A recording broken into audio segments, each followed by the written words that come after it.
to see one person in the room, just one.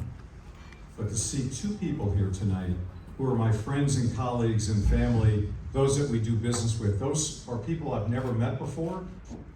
How delicious is that?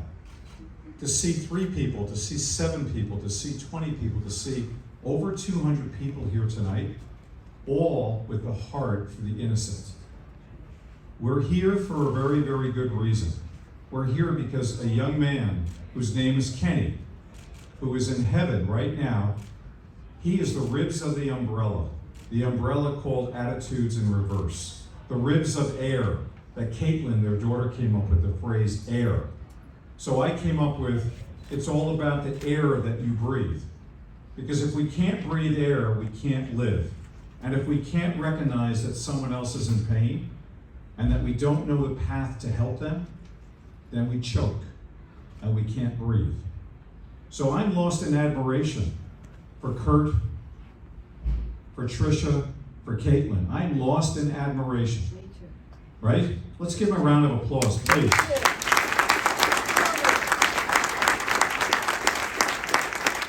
And the reason I'm lost in admiration, we've all read articles, oh, this person committed suicide, or that person, or a famous movie star, unfortunately.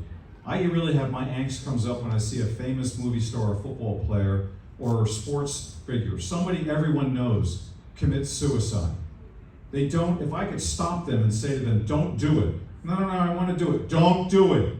Why shouldn't I do it? Because if you do it, one child who doesn't understand what you've gone through for life, one child does not understand the pain you've gone through, sees what you've done, and finds another way out of the life that they have. Ladies and gentlemen, we're living in a society now that's so different from when I grew up. When I grew up, I had peer pressure. I had peer pressure in sports, I had peer pressure in school, I had peer pressure because the guys were good looking and I wasn't. I had peer pressure because I liked that girl but she didn't like me. Those were peer pressures. You realize what the kids have today? They've got thousands and tens of thousands of social sites. These social sites are all, look at, oh, I wish I was like that, and then you don't realize that the girl did a little Photoshop, and now you feel even worse. The pressure in the cloud is compounded and protracted by the pressure of COVID. Our children have had to stay home. They haven't gone out to play. They haven't had the kind of sports that they need to have to survive and grow strong. So that pressure has come down really, really strong. We should all know the number 2 reason, according to the CDC, of why we have suicide for children 10 to 24 years of age. Number 2 in America and across the world is suicide. That's ridiculous. That's insanity. That's not right. We can't lose one life, not one life. And I have to tell you, it was mentioned shortly, in the state of New Jersey, the suicide rate for our youth is down quite dramatically over the last 6 to 7 years. Please give them a round of applause for the great work they're doing.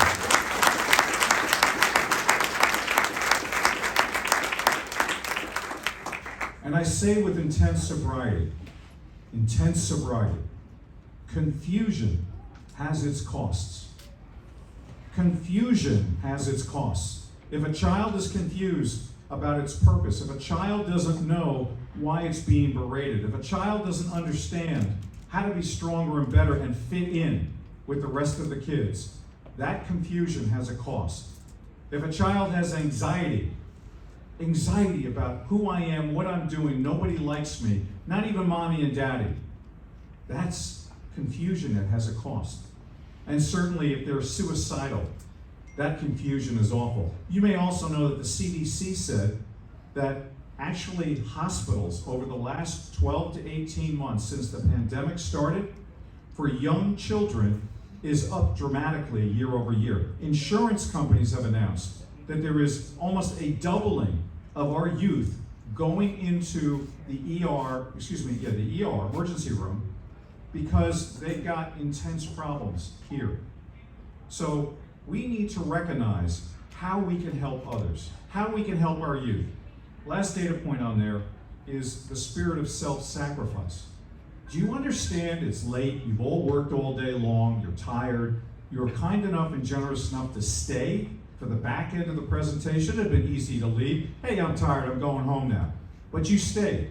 And you stayed because you realized the importance of giving back and the importance of self-sacrifice. I have said many, many times that the dignity of knowledge is what allows us to have the ability to help another. It is the dignity of knowledge. When you understand and you don't let your heart battle your mind, but you look and you say, we have to help this person. I do believe in the Declaration of Independence. Do you all believe in that? Oh, yeah. Okay. The Declaration of Independence said that all men and all women were created equal. I believe that. I believe if you're tall, short, fat, green, Jewish, black, orange, tall, whatever, you're equal to me. If anyone thinks that they're not equal that way, you're out of your minds. We're here for a short visit, and then we're gone. So don't have any angst about someone who's taller or shorter or anything else, okay? That's number one. Number two, if a child is born without a leg, it is not equal to me. I have 2 legs, I can walk. We, collectively, need to help that child walk. We need to find a way to give back so that child can run down the street, like we all had the dignity of running down the street. If a child is born blind, we need to focus to help that child so it can see like we see. If a child is born with diabetes, we need to find a cure. So the point here is, all of you have a heart for the innocent. All of you have the spirit of generosity. And all of you know that these 2 wonderful people who stood here tonight and realized that Kenny is looking down, his honor, his understanding, his love for his family and all of us is looking at us saying, my Lord, my God, I wish I was with all of you tonight. I wish I was in this room, because now I feel how much I belong, how much I belong, how much you love me, how much I'm wanted, how much I can find a way through life. We must give every child that dignity and that power. And the last thing I'll tell you is, Eleanor Roosevelt said it best. I love Eleanor Roosevelt's quote. I can't get it out of my head. My poor Tara has heard me too many times say it. Nobody can make you feel bad. Nobody can ridicule you. Nobody can make you feel anxious. Nobody can make you feel like you don't belong. She said, without your permission. God bless. That is a great woman. It's a great quote, right? Eleanor. She's up there hugging Kenny right now.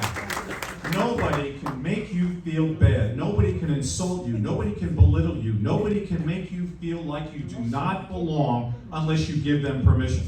And if you give them permission, you didn't follow Weedfald's Rule 1. Never let your heart battle your mind, because if you let your heart battle your mind, you will lose. You let them work together. You want the example of that? Real-time example? Is a giant bag of potato chips. Right? Here it is. Real time, right? Your heart's going, I want those potato chips. Oh, they're going to be so delicious. Oh, man, I can't wait. I'm going to eat that bag of potato chips. Your brain is going, warning, warning, warning.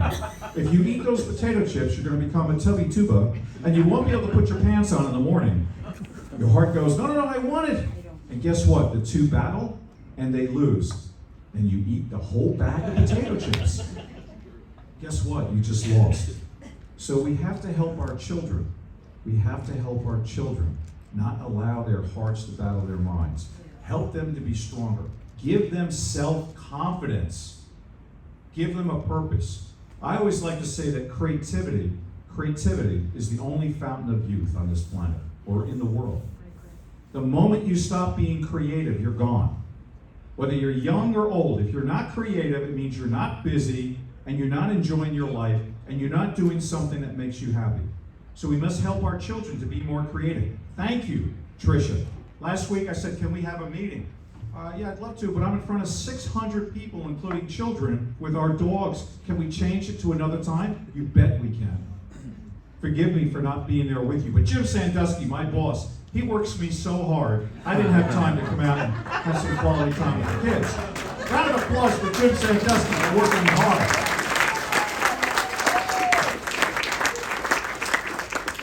So I really want to thank a few people and understand that really the work that they're doing to help children to balance their heart and mind, to relieve anxiety, to let everyone know it's okay.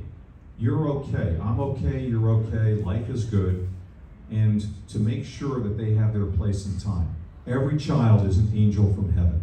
Every child is what we need to concentrate on. It's too late for me. Don't worry about me. Go help that child. Don't worry about me. Help that little baby. And if anyone thinks it's not true, take a baby right out of the womb, lay it down on the floor, shut the door, and leave. That baby's going to die. No food, no nourishment, all alone, it'll die. And think of it that way in giving back to those with mental illness.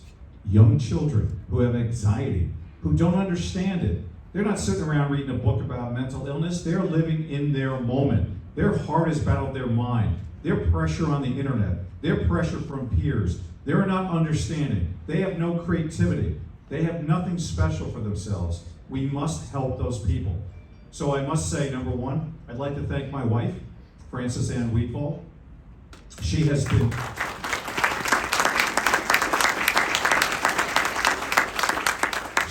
been a crowning glory. She's been a nurse in the OR for over 30 years. You should hear some of the stories when she comes home at night. Very tired. She's tired. I'm tired. What are you talking? She's tired. And I want to thank my beautiful and wonderful daughter, Tara, who gave a beautiful speech tonight. Thank you, Tara. And so you notice, we got some man in the front here holding the camera up. He's so nice. That's my new son-in-law. They just got married, Tara and Jay, in June. Round of applause. Thank you. And Jay's mommy and daddy are here, Naleen and Neela. Can we give them a round of applause?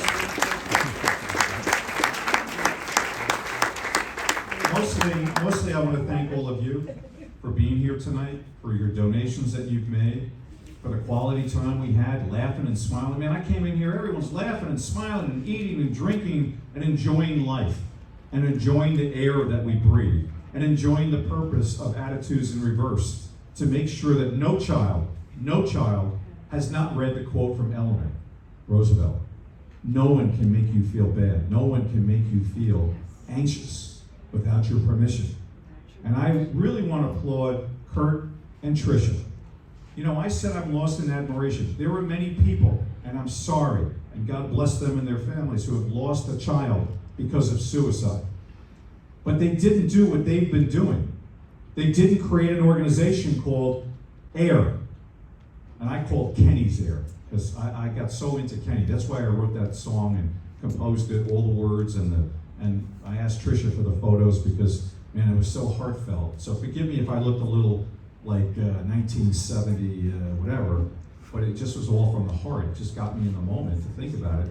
But we really have to thank them, because so many people just fold like a lawn chair, go back in their corner, and that's it. And then 5-7 years later, there's a conversation with a friend. Yeah, we lost our son. Oh, you did? How? Oh, no. Somehow God lifted them up, and Caitlin lifted them up and said, we are going to give back. You heard him say it. It's about Kenny, but it's about every other child, every other parent. We must make sure that we do not lose another child. Not one, not two, not one. And so that's why we're here tonight. Feel blessed in your heart and in your mind that you have contributed to this great cause. And we should continue to contribute to it. And I'm finished now. I'm done. You're tired. I'm not tired. I can go all night. Jim knows that. But I will tell you that I'm blessed. I don't know how the heck I got honored, but I'm blessed to be with my family, to be with my friends and colleagues and all of you that came tonight and donated. But I'm also very blessed for Dennis Diaz, who has just been a soul-hearted man who put all this together, all the chefs and the cooks. God bless you. I hope you enjoy that super steam oven, and you have it for years to come. I got to thank Lee Hornick. What a fan, man. This guy, we go way back 20, 25 years. He's got the heart of a lion, and he's a good man, and I love him. Yes. And I got to also thank Trisha and Kurt and the board of directors for Attitudes in Reverse, for having me and my family here, for allowing us to contribute, for allowing us to have this night together. So the last thing I'll say is, with heart, God bless all our children. God bless our youth. God bless all of you and your families, now and forever. Stay safe. We all love you. Thank you.